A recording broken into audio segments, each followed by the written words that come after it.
All right, well, I'd like to welcome everybody and thank you for attending today's webinar. I'm Sean Beaumont, the Training and Education Committee Co-Chair for MRPA. I'm really excited to see the geographic diversity that we have today in today's audience. After looking at the registration list, looks like we have representation from at least 16 different agencies. And looking at from where they're from, it's all the way from Ocean Pines out to Washington County. So I think that's great. There's gonna be a lot of good information presented today that everyone can take back to their agencies.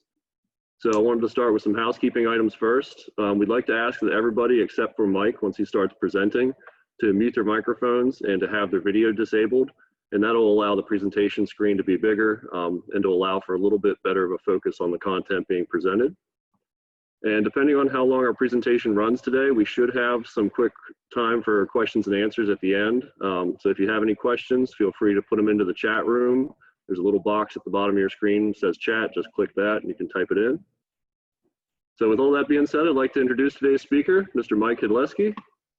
So Mike has been working at the Worcester County Recreation and Parks Department as a recreation program manager in Snow Hill, Maryland for 3 years. When not hosting video game tournaments, he's in charge of Worcester County's volleyball programs, adult flag football league, several youth summer camps, and various adult and youth fitness programs. Luckily, along with loving sports and recreation, he's also been an avid gamer his entire life. Hosting these gaming tournaments has been a fun learning experience that he can't wait to share with other recreation professionals. So without further ado, I'm going to go ahead and turn it over to Mike. All right, cool, Sean. Thank you very much.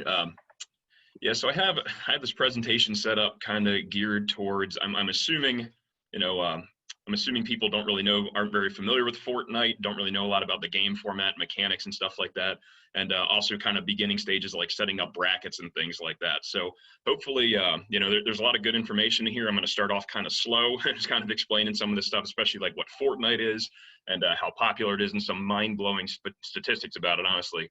But yeah, we're going to get into the just like the cloud-based bracket hosting website that we've been using here to run some pretty successful, pretty fun tournaments. They're pretty well attended and everything, but I'll get more into that in a little bit here. So let me go ahead and toss up my presentation. Alrighty. So yeah, like I said, the beginning of this is going to be pretty generic stuff, but I've kind of made this in mind, assuming, just like I said, that people are kind of new to video games and stuff. Luckily, I've been a nerd my whole entire life, so it's kind of cool. This is paying off now with some successful tournaments. Oh, whoops, too fast. Okay, so yeah, one really good question to ask is, are esports a real sport? You think of sports, you think of team-based stuff. You think of track and field, things like that. But this is slowly turning into not only a legitimate sport and legitimate competition. It is like one of the most economically explosive ones out of any sport that's going on right now. So just like reframing some ways to think about sports in general, does mastery of the skills needed for success require practice? So there are esports teams at high schools. There are esports scholarships for college now. I think at almost 300 universities, as a matter of fact. So I think there definitely is some practice required to be good. It's not just like the olden days of hopping on Super Mario and then just playing, like plugging away at it. There's actual competitive skills, like a competitive skill set needed to be good at this stuff. Is there a set hierarchy for competition where skill level can be determined and showcased? Absolutely. I'm going to talk about the Fortnite World Cup a little bit, which is once you see how much money is involved with this, it is absolutely insane. Is there a system for how the skill levels are determined? Is the system consistent and reliable? And we're going to see it's pretty much always the top couple of people coming out on top at these different tournaments when they're doing esports at a competitive level. So some interesting stats. So this seems, honestly, I've played video games my whole entire life, and some of these were pretty mind-boggling to me how many people actually play video games. So 2.5 billion people play video games worldwide. That is a large part of the population. Esports in the United States had $1.1 billion in revenue. So that's just kind of the tournament hosting aspect of it. So the Fortnite World Cup paid out $3 million to a 16-year-old kid. So just you don't win that much if you win the singles at Wimbledon. So there's definitely some attention that needs to be paid at this stuff. But yeah, the Fortnite World Cup is just like the best Fortnite players in the world pretty much. So basically, if you qualified for the event, you were guaranteed $50,000. And I believe there's 100 people that qualified for the event. 40 million players attempted to qualify for the competition. They whittled it down to 100, I want to say. I might be a little off with that. But anyone that made it there was guaranteed $50,000, which is kind of crazy. So some of the highest earners in esports, so these are just like tournament money wins and not necessarily like sponsorships or what they make through advertising through streaming and stuff. I'm going to mess some of these up. Anathan Pham from Australia. He's 20 years old. He's made $6 million to date. Jesse Vanica from Finland, 27, $6.5 million to date. And Jonas Suston, $6.9 million at 26-year-old, just playing video games professionally, which is, again, mind-boggling even to me. So the Fortnite World Cup saw 2.4 million viewers in 2019. They watched a mind-blowing 82 million total hours over the 10 weeks. So basically it's 35 hours in average per viewer. So these are people just sitting there watching people play video games. That's 2.4 million people just sat and watched the whole tournament unfold. So this is crazy. In May 2020, Fortnite recorded 350 million users. So that's how many people log on and play Fortnite regularly. In early 2019, the most popular Fortnite streamer, Tyler Ninja Blevins, was making $500,000 a month just sitting at home playing Fortnite for 40 hours a week. So I mean, I know that obviously you add that up in your head. That's a lot more money. Some of those tournament wins, some of those tournament players were making, but that was just the money he was making streaming it. That's not even the money he has made in actual competition. So again, the money involved is astronomical. Fortnite's best month was August 2018 when 78 million new users logged on. And then comparison, the second best kind of battle royale style game, it's called PUBG, PlayerUnknown's Battleground. So they had slightly less than that at 1.8 million new users. So that's just like the popularity and stuff of how the thing is just like blowing up. So it's been pretty consistent, but like I said, that was their best month where 78 million new people logged on to play. So a little more about some of the esports stuff. I keep double clicking, sorry about that. Newer games, especially competitive ones, have, a social teamwork aspect. Like, you have to communicate. So, 63% of gamers want to play with other people. 75% of Americans have at least one gamer in their households. 65% of American adults play video games. And this was a crazy statistic. 22% of female baby boomer aged gamers have been playing video games for 25 plus years. So, I mean, these are people it's like I mentioned before, a lot of different demographics, a lot of people are doing this stuff. So, we gear a lot of our stuff towards kids and everything, but I'm starting to build up some more adults in my tournaments and stuff, and it's pretty cool.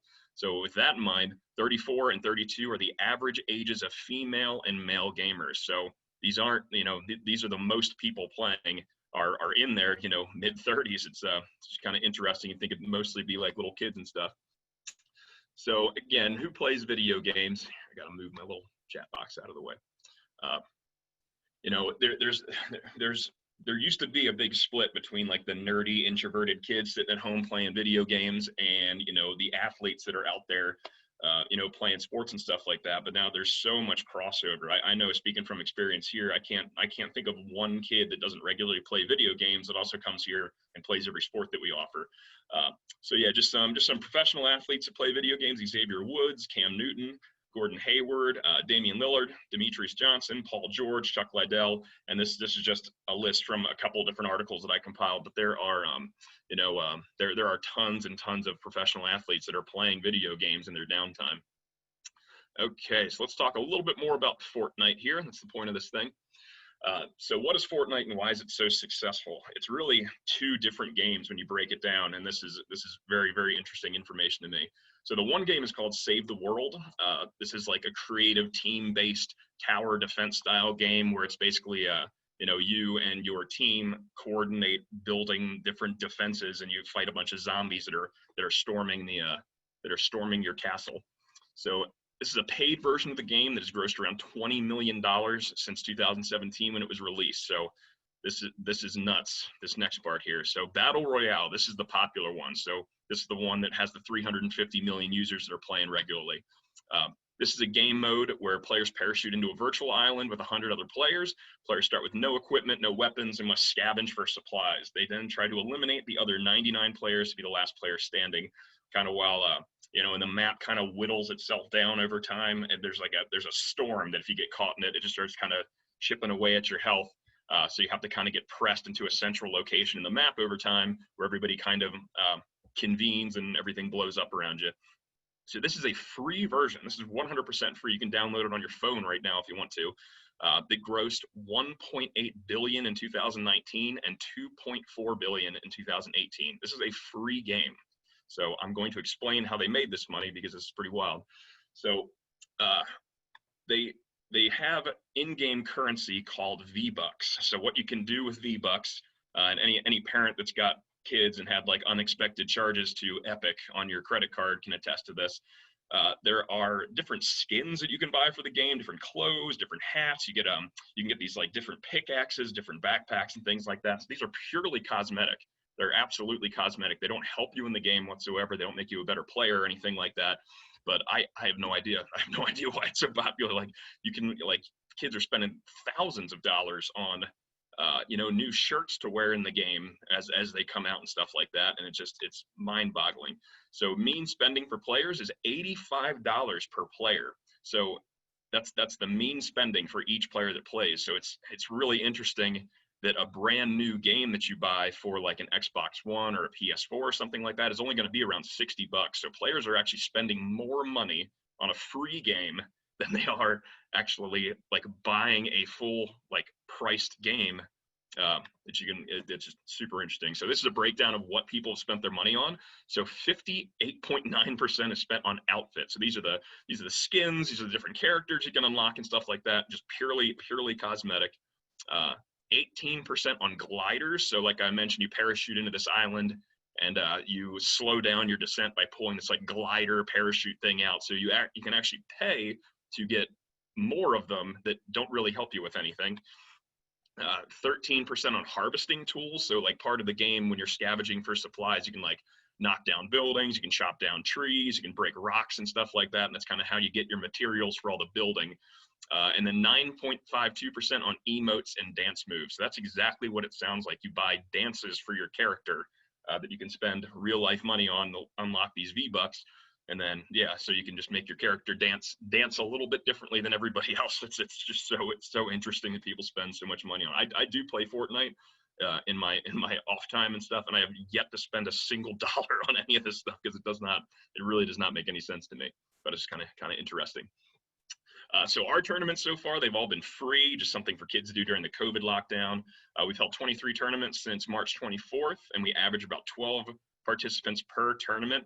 So it's around like 70, 75 gamers total that keep coming back and playing our tournaments and everything. So our first couple of Fortnite ones, I mean, we had like around 30, 40 participants playing at once, at home playing their video games through this bracket system that we set up here. So it's kind of died off a little bit. I think there's more stuff going on. The weather's a little bit nicer than when we started. So it's those are definitely gone down. But while our tournament participation for Fortnite has gone down, we also do some Call of Duty tournaments. So like Call of Duty is an adult kind of tactical shooting game. So those are starting to pick up a little bit. It's kind of interesting how that's kind of switched around. So talking about the actual structure of the tournament. So there's two different ways you can play. That I've found anyway that you can do with our software that we're using for the brackets. So the first one is called a 1v1 solo duos mode. So players enter the tournament as an individual competitor. Both players enter the same duos mode game. So that means the two opposing players are going to be in the same game on the same team. I know this sounds confusing, but this is honestly the best way I've found to do this so far with the Battle Royale style mode. They compete to see who can compile the most enemy eliminations across two full games. So what that means is basically you drop into this game, you're on the same team with your enemy, with the enemy player, with your opposition. You guys drop out of the helicopter battle bus at different places. You guys land at different places, and then we just see who can eliminate the most players. So there's 98 other players in the game because there's 100 people logged into each game. So yeah, that's just that's a fun way to do it. We can also do a 2v2 duo squads mode, which is basically exactly the same thing, except players team up, so it's 2-person teams, and they drop into a game with the other 2-person team. It's called a squads mode game that you can enter with 4 people. So this is just, like I said, I know it sounds a little confusing right now. Hopefully it makes a little bit more sense to get further along, but this is really the best way I found for the battle royale style kind of stuff. So another tournament option is a creative mode tournament. So this is hands down the neatest aspect about Fortnite to me, is there's a whole creative mode where it's all basically user created content. So kids go into it and they literally make their own games. I mean, there's like search and destroy objective based mini games. There's there's word games. It's really similar for anyone that's familiar with like kind of the user created content like Minecraft or like Roblox, those other games that a lot of kids are playing right now too. But it's basically you're only limited by your creativity with the way the mechanics of the games work and everything. So it's super interesting to go in. But one of the user created game modes, it's called box fight. So this is another cool way to do an actual tournament. This kind of takes away some of the randomness of the battle royale game, because really all you're in control in the battle royale game is just the individual competitors, not the other 98 people on the map. So it makes it a little tricky. You could go into a game with 98 of the best Fortnite players in the world, or you could go into a game with 98 people. It's their first day playing it, so it's really random. It's hard to tell exactly what the competition level is like. But for box fight, this is like head to head. You can do like a 1v1, you can do a 2v2, you can even have 2 teams of 8. You can do 16 different individual teams of 1, which is kind of messing around with the format of that. I think that would be super interesting. But so players spawn in a random spot in a small map with random weapons and materials. So the building materials that I mentioned earlier. They have 5 seconds to prepare for the game. Once the 5-second timer runs out, it's a head-to-head battle against the other player or players. So it's just, like I said, it takes away the randomness of the battle royale competition, but it's a really neat way to kind of have an actual head-to-head competition like you would really figure a tournament like this should be set up. So just another way we can do it. So absolute most important aspect of virtual gaming tournaments is cross-platform play. So this has been one of the biggest issues I've had so far is the matchmaking process of getting players that are playing against each other in the same lobbies and the same games and stuff. Because with cross-platform play, that means if like I'm playing on an Xbox One and you're playing on your cell phone, we can play in the same games against each other on the same teams and stuff.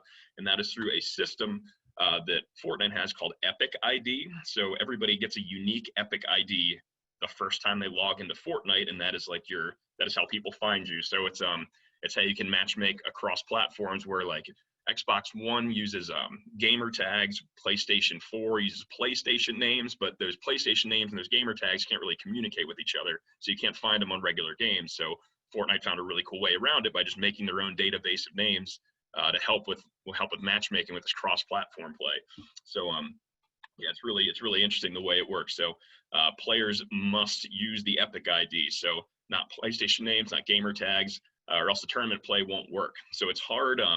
Also, too, this does require logging into the Epic website as well to find your Epic ID, because it might be different from player to player.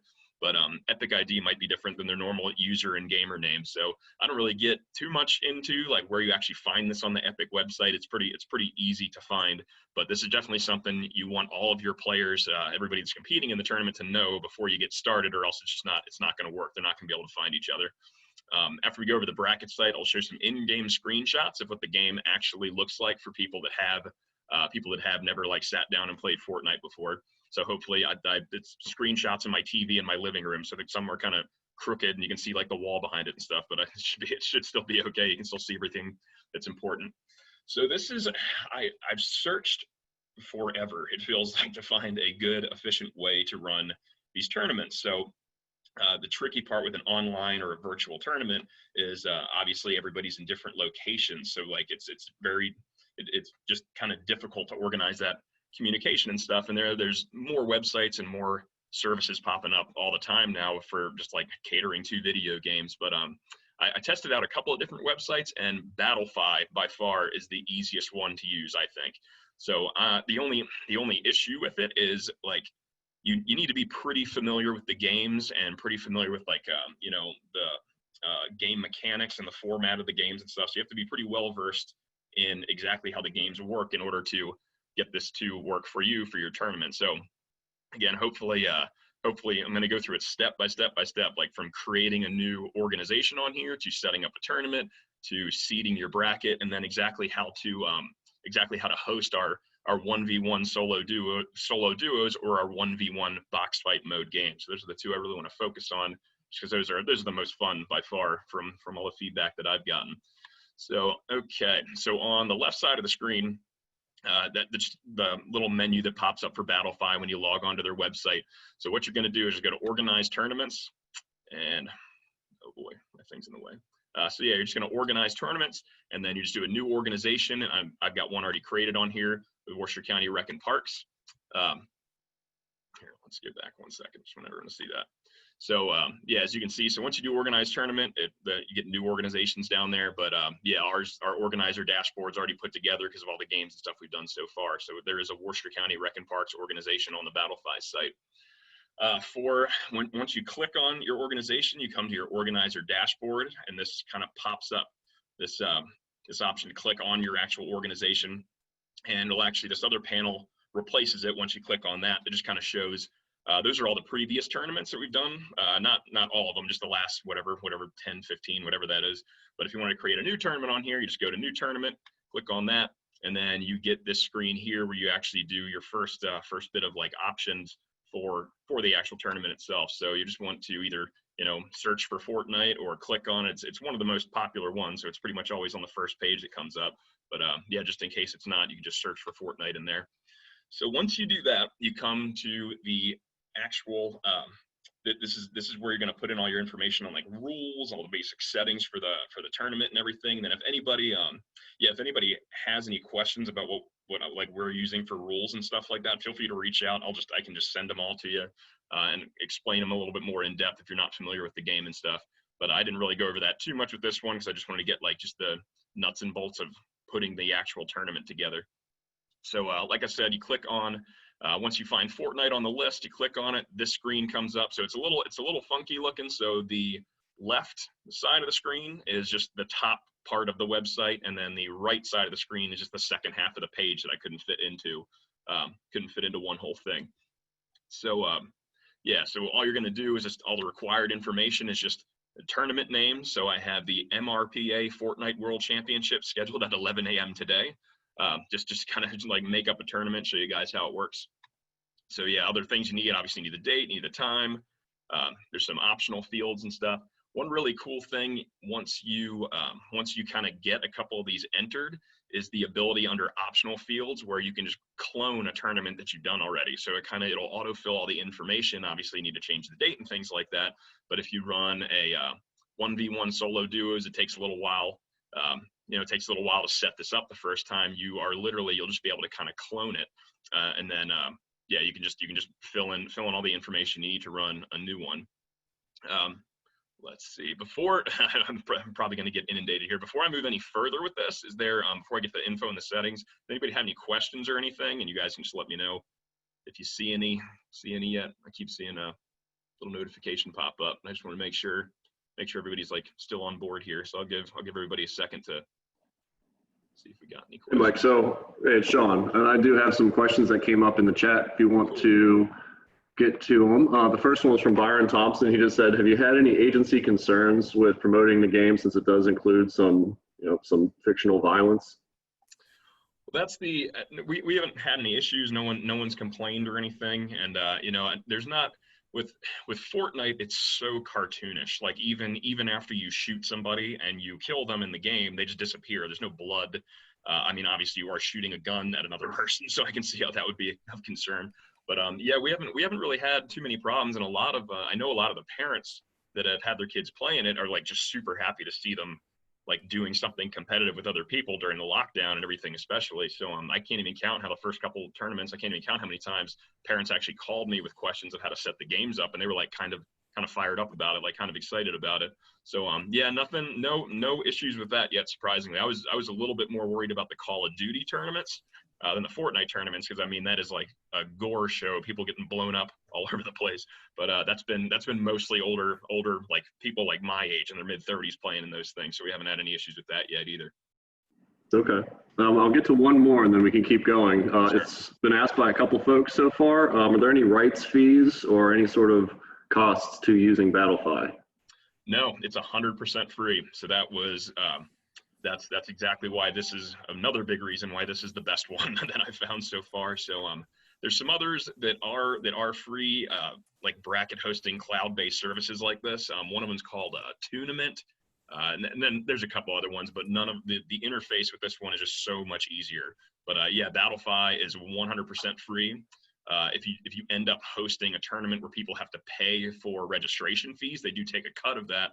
But we haven't done that yet. But from my understanding, I think it's about a 50-50 cut too. From what it sounds like, some of the stuff that I've read, I haven't seen a straight answer for it yet. But that's about it. Like, you don't pay any like organizer fees or anything like that. It's just a straight registration fee cut. So it's kind of like I said, it's kind of a cool deal. But then the only problem with that is you're paying for a one-off tournament, which is I kind of got an idea of turning this into like a season, kind of like a league, but I can get to that a little later. But yeah, this is free. Everything I'm going over right now, I mean, you can log on to Battlefy and do all this stuff right now if you want to follow along. Right. All right, cool. I'll keep on rolling then. Yeah, just as you guys have questions, feel free to ask them, and I'll stop every once in a while after from here on out, because I know this is going to get a little confusing, kind of the way it's broken down and trying to fit everything on the screen. So I'm more than happy to explain any of that stuff. Just moving this out of the way.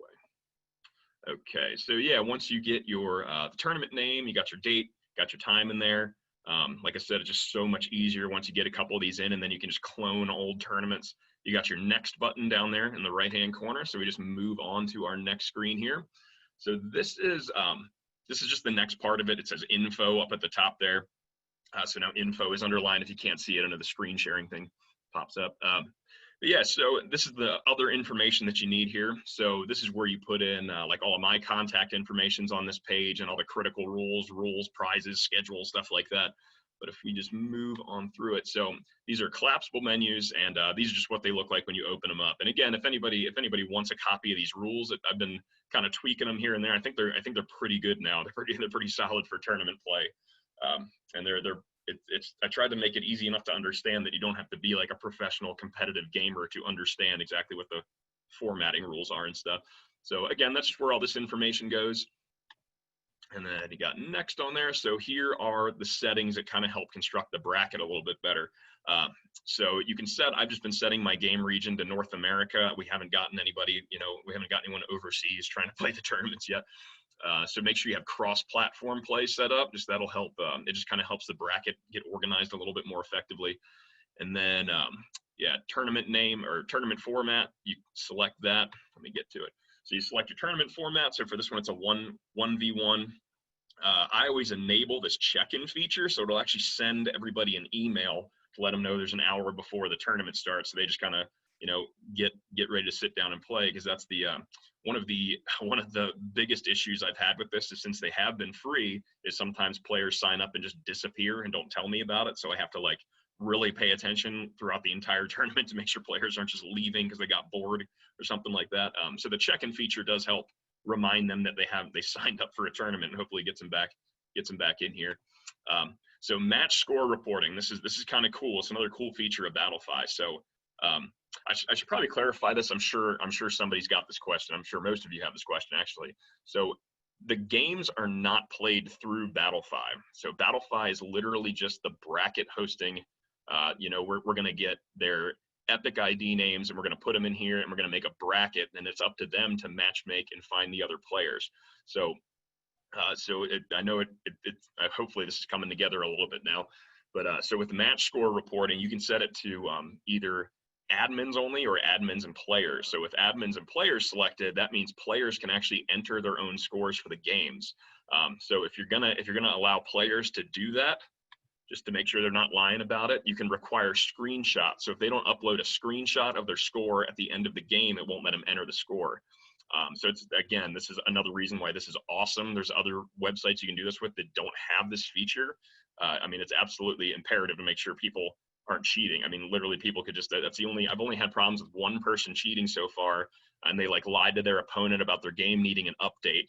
So then the opponent was waiting, and this guy was just entering scores in. I didn't have screenshots required, and he was just kind of progressing along in the tournament really fast. And I found out, I saw what he was doing, kicked him out and everything, got everything squared away.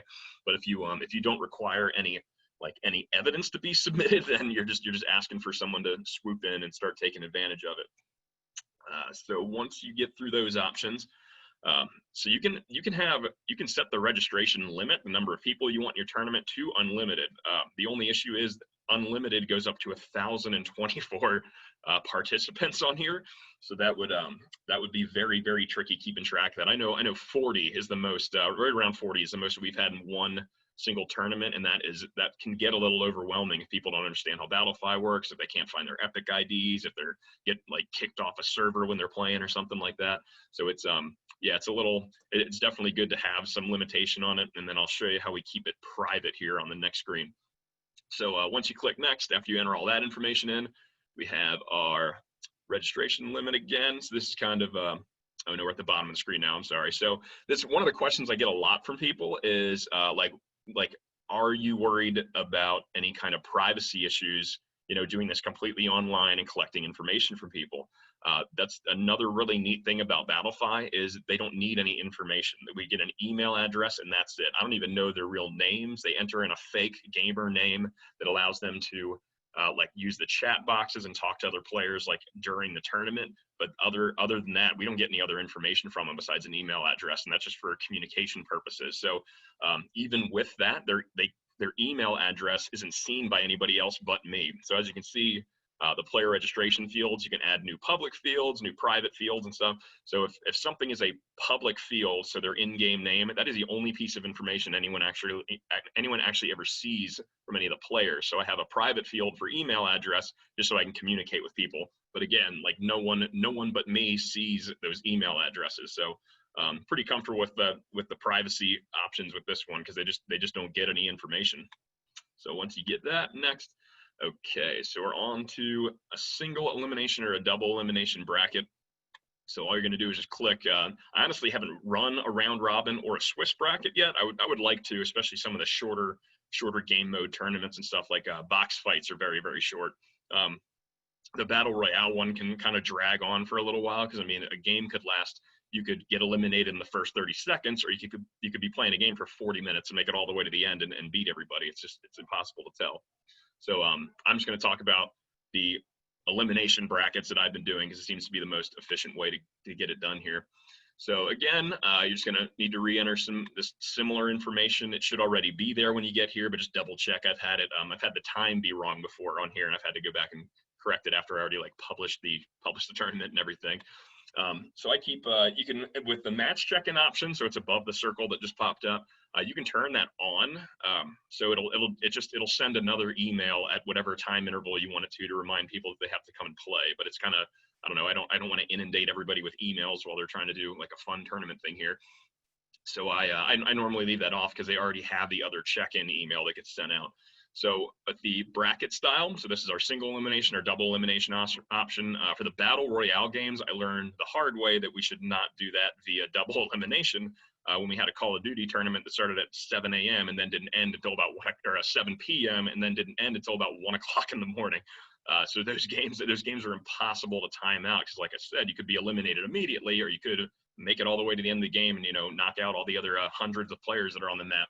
So for the Battle Royale modes, I would strongly suggest single elimination, just to keep it moving. So number of players, I set it to 50 on the other page, on the other screen. You just set it to 50 on here, so the bracket is prepared for it. It'll set up like an empty bracket for you. So for the Battle Royale games, I set it to aggregate scoring. So that just means it's going to cumulatively score across the 2 games that they play. So we haven't played 2 games, and then if the score is not tied by the end of the second game, whichever player had eliminated the most other players between the 2 games moves on to the next round of the tournament.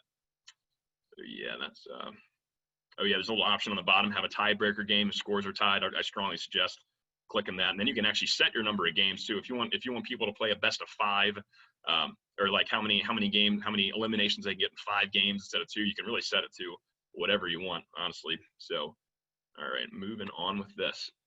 So once we're back to this screen here, so once you hit next, after all that bracket information is put in, you're going to have, hopefully you can see it here. There's a little new tab at the top. It says MRPA Fortnite World Championships 1v1. So you would click on that, and then it would bring you back to a, bring you into your actual bracket page.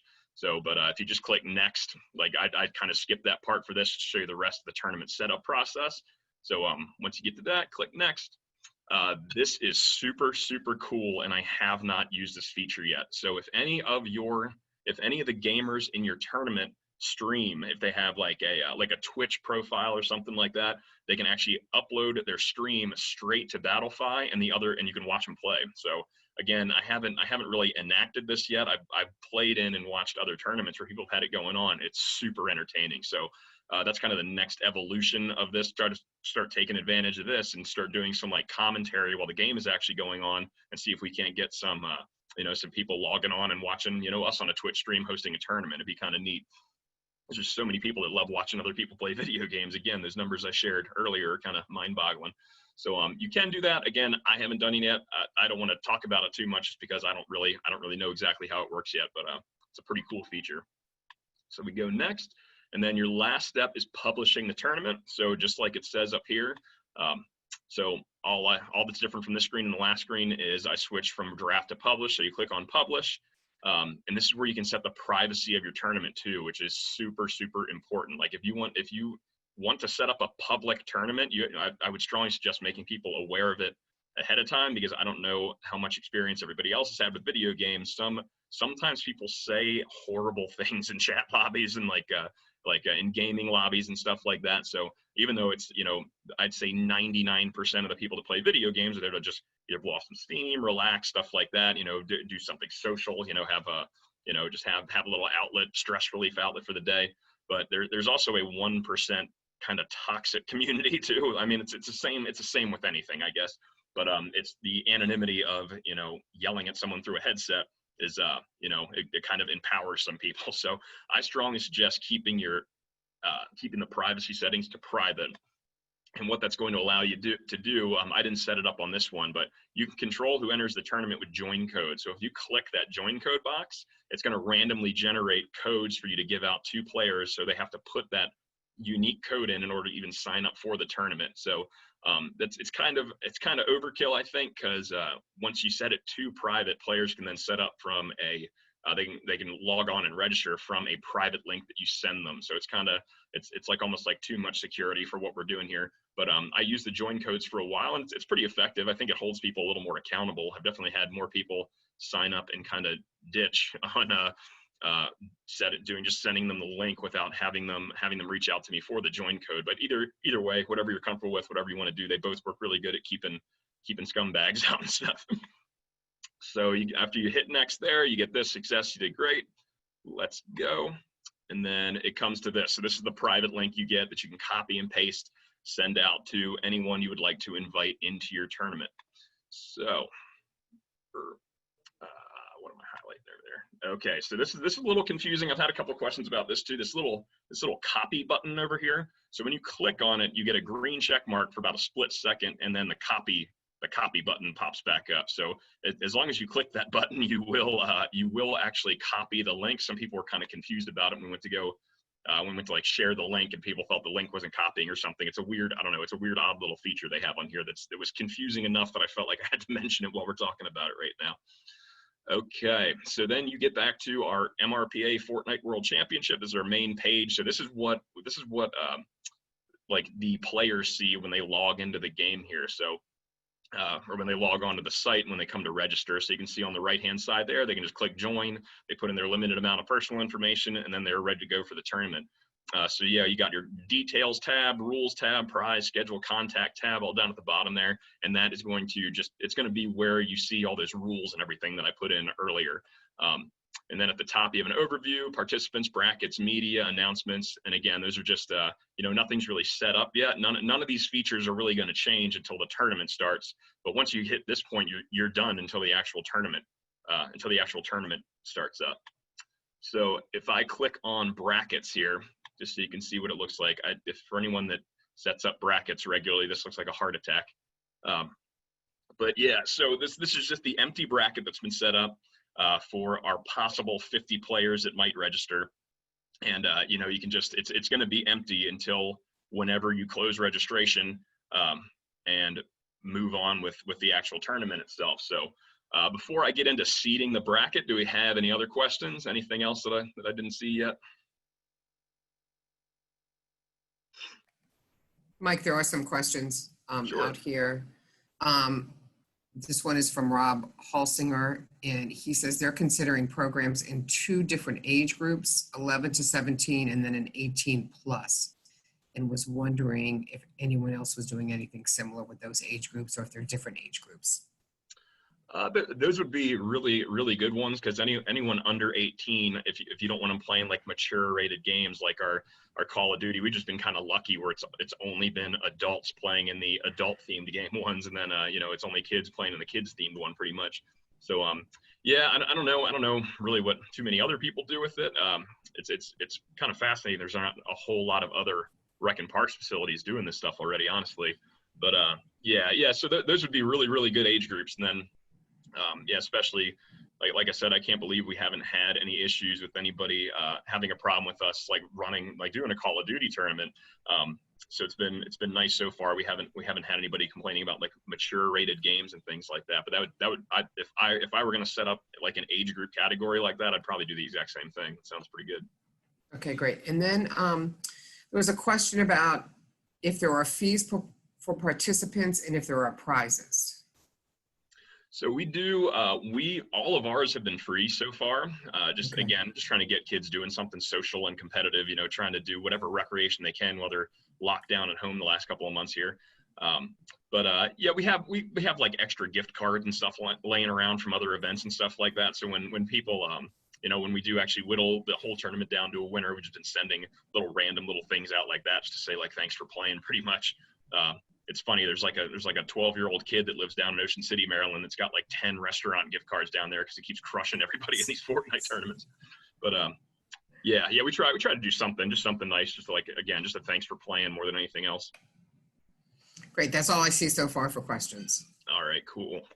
Okay, so seeding the bracket for a solo duos game, and then I'm going to come back around and talk about the box fight mode as well.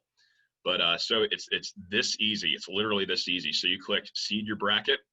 You come to a page that brings you back this, you know, MRPA Fortnite World Championships, single elimination. You click on that, and it'll pull up this screen. So, I didn't even touch it.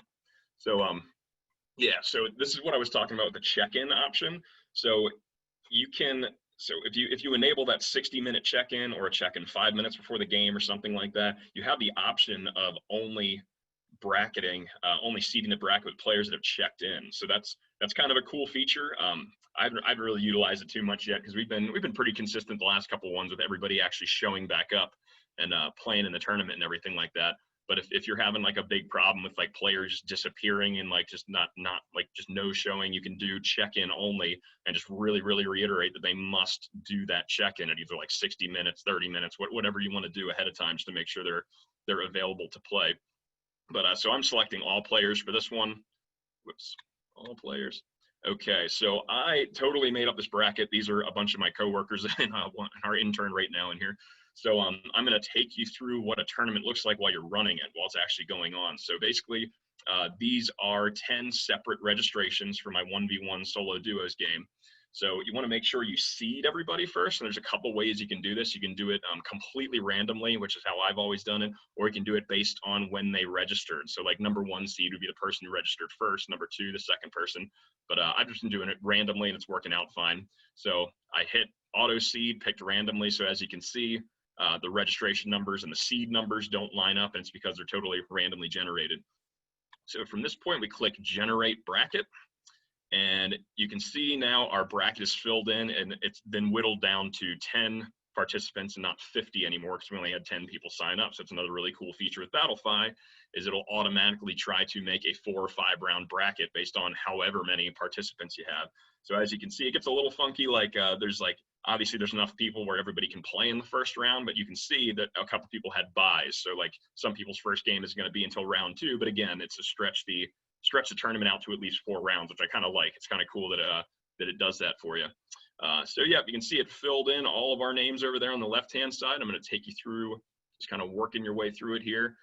Make sure, don't forget that you have to actually click start bracket to get this thing rolling. I actually did that once and the tournament started a little late because I totally forgot to hit the start bracket button. So that's super important. So once you hit the start bracket button, all the players, when they go onto the Battlefy website, they click on brackets, they'll be able to see the whole entire bracket exactly like it looks right there. So this is the match page here. Sorry, my video screen keeps getting in the way. So yeah, this is the match page here. So this is what it looks like once you find your name on the bracket. You click on the bracket, it takes you to this match page where it shows you and your opponent. So this is exactly what it looks like for players. It's what it looks like while you're on like admin mode, while you're managing the thing. So you have the top part. This is the bottom part of the page, and this is a really, really cool feature with Battlefy is these are chat boxes. So players can actually communicate with each other to make sure they have the correct usernames and stuff like that.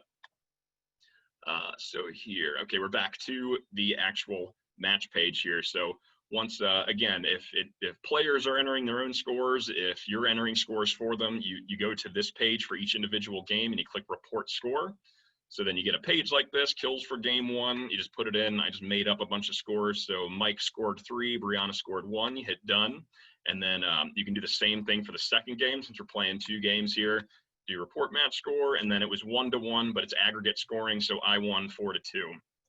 And just click done, and it automatically progresses you up through the bracket. So as you can see, in game number 2 on the bracket, Brianna and I played, it's 2-4, and now my next opponent is Kelly in round 2.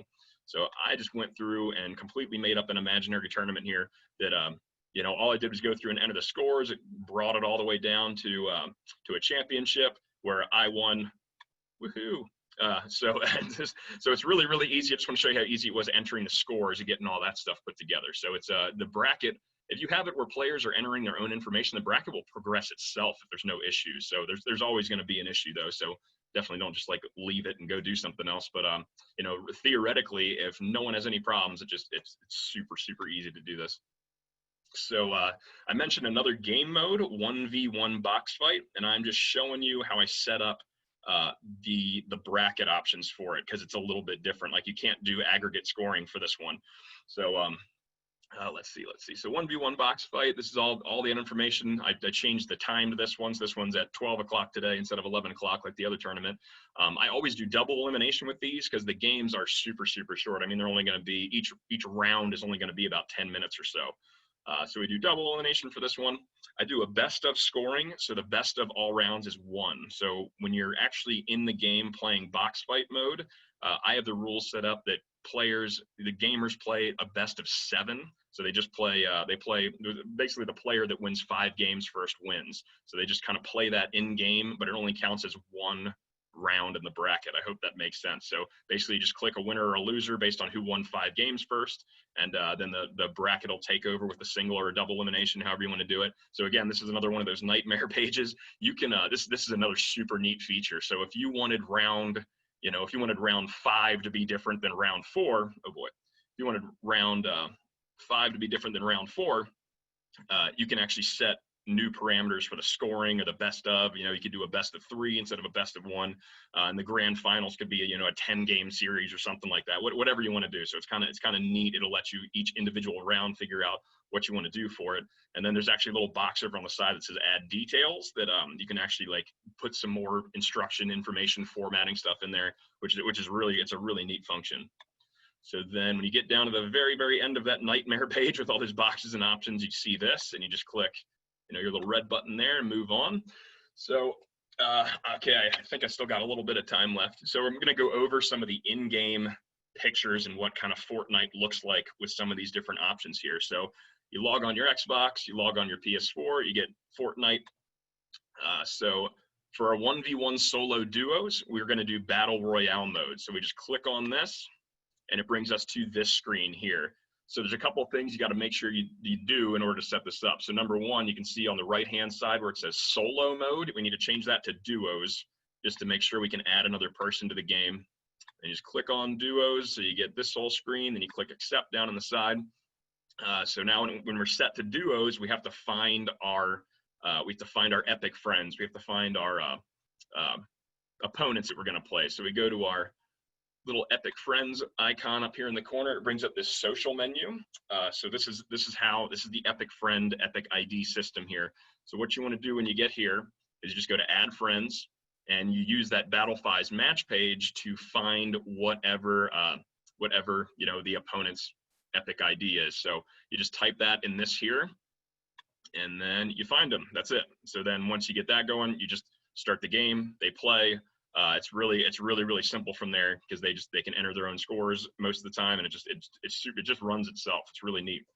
So creative mode gets a little trickier. So this was the same screen we started after, like the main loading screen. So we go over to creative, and then we go to create. So there's a create and a play. Play will actually auto matchmake you with other gamers and stuff all over the world. So you want to do create, so you have really specific control of who actually enters your game. That brings you to your own private island. So this is like a customizable island. I don't know why mine has dinosaurs on it. I didn't put those there.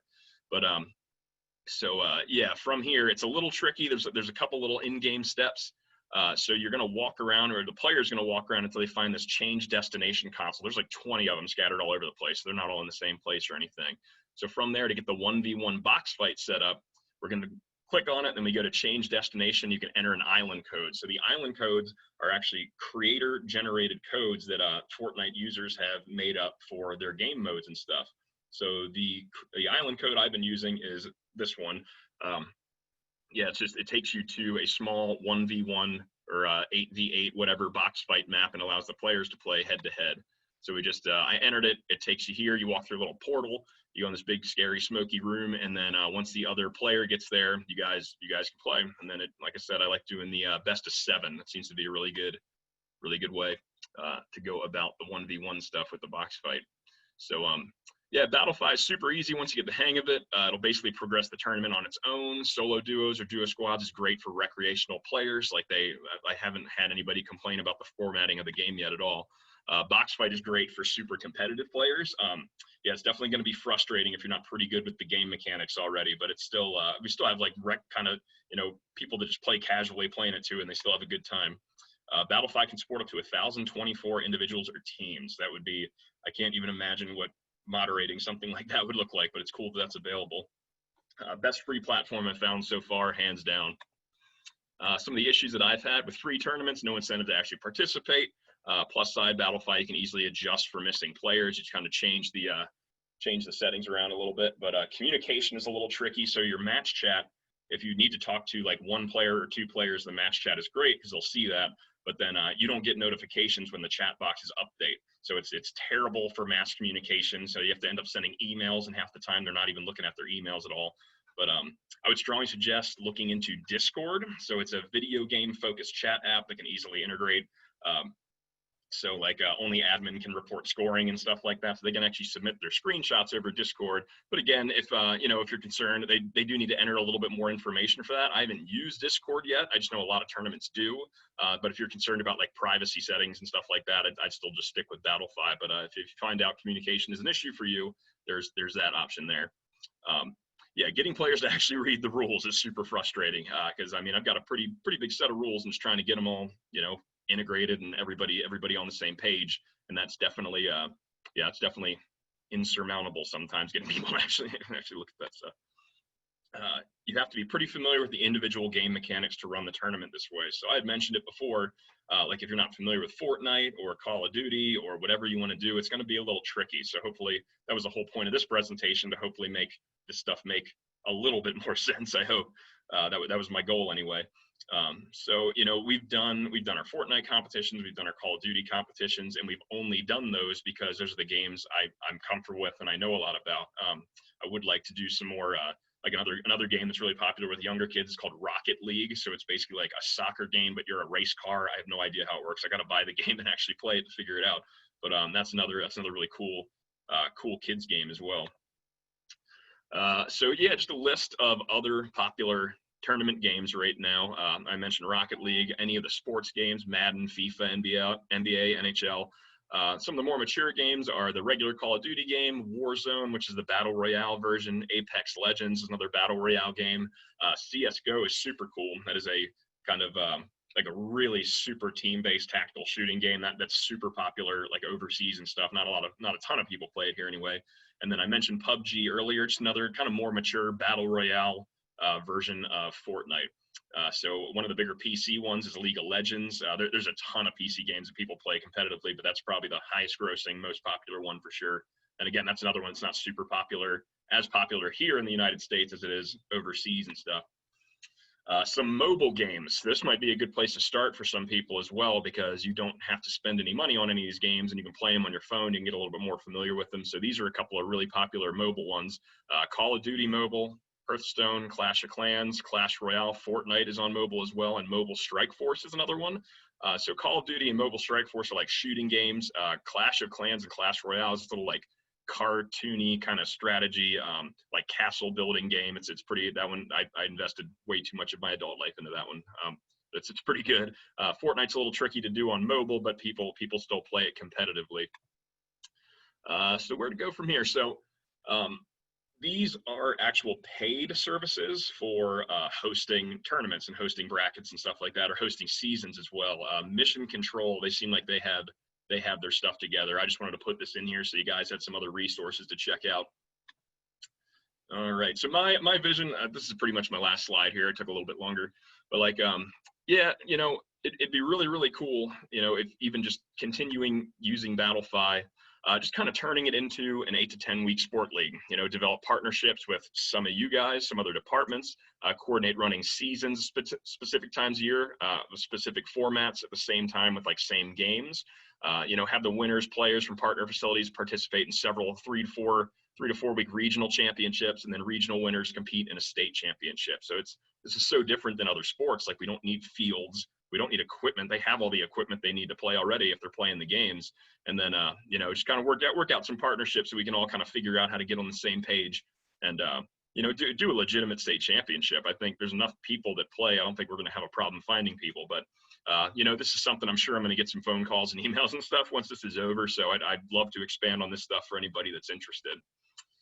So thank you. There's my contact info. And then I don't know if we have time to take any questions. I'm so sorry that went a couple minutes longer than I thought it was going to. No, that's great, Mike. I think we do have some time for some questions here at the end. I do have like a page with the social media information for Worcester County and for MRPA, but I'll let you leave your slide up for a little bit longer. For anybody who's asked, I saw a couple folks in the chat room wanted to know if things could be emailed out or if they could get in contact with you. So for folks that are asking those questions, there's Mike's information right there. In addition to that, I had a couple private questions come in. One was, have you found a way to monitor play to ensure that there's no online bullying during competition or anything? Like, do you have the ability to kick players for an issue if they're breaking the rules or something like that? I have, it's in the rules and everything. And like, I mean, it's tricky because you're not it isn't in front of you, you know, you're not sitting there watching everybody play the games and stuff. So it does leave that open. Luckily, I've had zero issues with that. Like I mentioned before, there's about a 1% part of the gaming community that's pretty toxic and everything. But, you know, if you can get the streaming function working, if you can get that up, you can actually watch the games, you can hear what's being said, you can see what's going on. But like, no, there really isn't any way other than like the players reporting. So when there is a problem with a match or with games or something like that, on those match pages is a report match issue button. So if they click on that, it sends me a private message. That's the only way I see if anybody's like communicating like directly with me. As they click that button, they can tell me, you know, like, hey, so-and-so's being a jerk or something like that. So-and-so's breaking the rules. So sometimes I'll give them like one, like you've got to, it's like, you got to vet everybody a little bit, but I just tend, if someone tells me somebody's being a jerk in a free tournament, I believe them. I don't know, like kind of figuring out who's telling the truth or not. It's a little tricky, but then I'll just remove them from the bracket. And then, you know, I tell the player, just go ahead and like, you can block players on individual systems. So if they're playing somebody on Xbox and they're being mean to them or something, they can just block that player and never see him again. So it's, yeah, they just gotta communicate it with me, but it's very, very hard to actually monitor that from my end. Gotcha. And I think we have one more question here that I think we can answer pretty quickly. Rachel had asked, she's from Harford County. She'd asked if you're aware of any other agencies that are putting these tournaments on that are charging for like an idea for benchmarking as far as what costs to suggest. I got you. I know, I think Ocean City Rec and Parks, they did a like a paid Madden tournament a couple of weekends ago, kind of around the same time like all the COVID stuff started. I know they did at least one. Other than that, I mean, some people have reached out to me just asking questions about getting this stuff rolling and stuff, but I really haven't found too many other people in Maryland that are implementing like at least the virtual stuff like we're doing here. But yeah, I'm sorry, I wish I had more information than that, but it's been mostly people like contacting me with more questions than answers for stuff like that. Sorry. Gotcha. Yeah, no worries. I think that does great. Cool. If you want to go ahead and cancel your screen share, I'll put up the social page to answer a question for some other folks as well. We have all of our recordings being posted on MRPA's YouTube channel. So just in a second, should pop up there. You'll have the social media information for MRPA as well as for Worcester County Recreation and Parks. MRPA's YouTube site is where we post all of the recordings for our webinars. So this will be up on there. So you'd be able to go through and pause the presentation as you go through the step-by-step. You have Mike's information to reach out to him. So hopefully this provides everybody in attendance with a toolbox moving forward to help work their own tournaments into their programming offerings and to help network between anyone who might be interested to, work towards the vision that Mike brought up of, some cross-agency or inter-agency play or some regional tournaments or something like that. I think it sounds really exciting, and I'd be curious to see what happens next. Awesome. Yeah, thank you so much for letting me come on and talk about this stuff. It's cool. More people are getting interested in this. Like I said, I've been a nerd my whole entire life, so it's neat to see other people are getting interested in this stuff. Oh, I hear you. And I wanted to thank you too, Mike. This has been a lot of information. It's super timely. I think during lockdown, folks are looking for things to do that don't require going out, and I mean, this fits that mold perfectly. So with that, I just want to thank you and thank everybody else for attending. We're going to go ahead. I'll leave this slide up for a little bit longer, but folks, have a good rest of your day. Thank you for joining us and stay safe out there.